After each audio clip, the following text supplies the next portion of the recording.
Hola a todos, bienvenidos a este video en el que hablaremos sobre la fascinante historia del Paraguay. Esto a través del libro de Mari Montes de López Moreira. El libro nos lleva desde los orígenes de los primeros habitantes hasta uno de los periodos más oscuros de nuestra historia. Y nos enfocaremos en un tiempo clave, el Neolítico, cuando los guaraníes habitaban estas tierras. Paraguay tiene una rica y compleja historia, desde la llegada de los primeros habitantes hace miles de años. Se desarrollaron culturas indígenas como los guaraníes. Luego, con la llegada de los españoles, en el siglo XVI, el país pasó por periodos de colonización, luchas por la independencia y guerras devastadoras como la Guerra de la Triple Alianza. En el siglo XX, Paraguay vivió dictaduras y gobiernos que dejaron marcas profundas en la sociedad. Hoy sigue siendo un país que lucha por su desarrollo y busca recordar su herencia cultural. El libro de Mari Montes de López Moreira nos lleva por un recorrido complejo de la historia del Paraguay, comenzando con los primeros habitantes que poblaron esta región, hasta los tiempos modernos. A través de sus páginas podemos ver la evolución de la cultura indígena, los cambios traídos por los colonizadores y los eventos claves que moldearon la identidad paraguaya. Es una obra que nos invita a reflexionar sobre nuestro pasado y cómo ésta influye en nuestro presente. Las familias lingüísticas tupí-guaraní fue una de las más relevantes en América del Sur durante el siglo XV. Su influencia y territorios se extendían desde el sur del río Amazonas hasta las del río de la Plata y desde el río Paraguay hasta las costas del Océano Atlántico. En estas vastas regiones se encontraban diversas comunidades que, aunque con diferencias, compartían lazos culturales y lingüísticos. Las etnias que pertenecían a esta gran familia guaraní se denominaban guaras, y su legado es una parte fundamental de la historia y la identidad del Paraguay. La organización política de los guaraníes se estructuraba en torno a unidades familiares y comunitarias. Entre 50 y 60 familias vivían en grandes chozas comunales, llamadas tapuí, hechas de tronco, ramas y techos de paja. 3 o 4 tapuín formaban un taba, protegida externamente por empalizadas. Varios tabas juntas constituían una nación o pueblo. Cada taba era dirigida por un jefe o cacique, conocido como Mburubishá, quien era elegido por un consejo de ancianos. Estos ancianos también tomaban decisiones importantes en situaciones de peligro, que el cacique debía acatar. Aunque el Mburubishá era la figura visible de liderazgo, el verdadero poder recaía en el chamán, quien tenía una gran influencia espiritual y política. En tiempos de guerra, los ancianos elegían al guerrero más valiente para poder liderar. La organización social de los guaraníes era patrilineal, nucleada en familias donde el padre era la máxima autoridad. El parentesco se transmitía solo en línea paterna, razón por la cual los varones no podían contraer matrimonio con las hijas de sus hermanos, pero sí con las de sus hermanas. Las tabas se hallaban rodeadas por enormes troncos que alcanzaban hasta 3 metros de alto. Los tapuí, las cabañas comunales, tenían 5 metros de ancho y 50 de largo y albergaban a varias familias.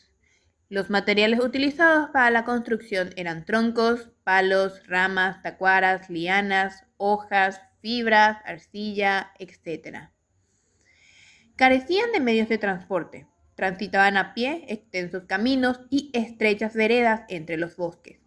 En muchas comunidades las personas andaban completamente desnudas, en tanto que en otras utilizaban ciertas indumentarias para cubrir algunas partes del cuerpo.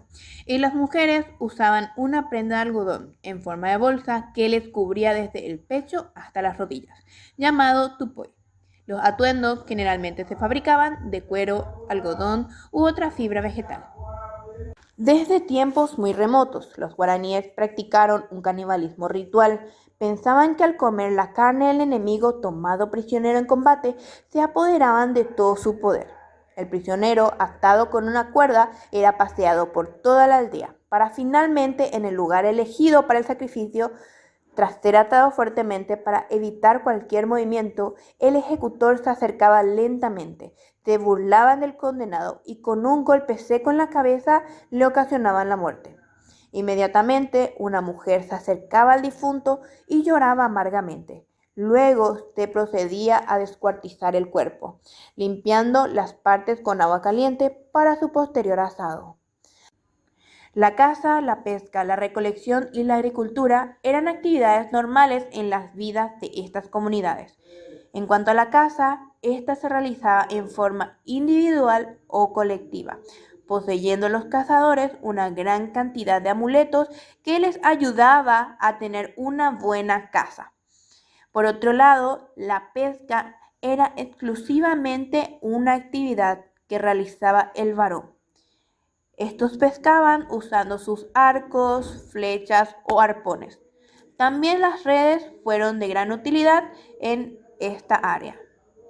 Los guaraníes no tenían mucho apego a los bienes materiales, a las glorias terrenales o a la propiedad económica, debido a que para ellos lo realmente importante era la vida después de la muerte. Creían en un ser supremo, creador de todo cuanto existe en el mundo, y no ocupaba un lugar, no tenía forma ni nombre. Por ello es que los guaraníes no tenían ídolos y no vieron la necesidad de construir templos. No existía una casta sacerdotal como tenían los incas o los aztecas, ya que la vivencia religiosa era muy personal. Los guaraníes se destacaron en la fabricación y en la creación de todos los elementos que les permitieron expandir sus dominios al tiempo de hacer más confortable su existencia. Los artefactos más representativos de su cultura fueron sus herramientas de trabajo, sus armas de cacería y de guerra, los utensilios que utilizaban en sus hogares y las urnas funerarias. Las mujeres tejieron cestos temporarios con hojas de pindó y otras más permanentes, ornamentados con motivos geométricos de color negro. Para sus vestimentas tejieron el algodón. Para obtener el hilo utilizaban un uso en posición vertical y se tejía con telar, también vertical y con una trama circular. La tela era generalmente blanca con franjas pardas y negras alternadas, teñidas con corteza de ciertos árboles. Entre los legados de los guaraníes podemos encontrar los conocimientos botánicos, especialmente de plantas medicinales, que perduran hasta nuestros días. Luego tenemos a la lengua guaraní, que después del griego y del latín es la que más denominaciones aportó a las ciencias naturales. También conocieron algunos rudimentos relativos a los ciclos naturales, así como nociones de cosmografía, que le permitía identificar la mayor parte de los astros observables a simple vista. No conocieron la escritura, pero sabían contar del 1 a 10. Y para referirse a los números superiores, utilizaban la repetición. Uno de los patrimonios más importantes del legado guaraní es la lengua. Las mujeres indígenas y posteriormente las paraguayas, criollas y mestizas han jugado un rol fundamental en la transmisión de la lengua guaraní en el transcurso de la etapa colonial, periodo del mestizaje, en las reducciones de los jesuitas y sobre todo durante el aislamiento del país en las sucesivas etapas de su devenir.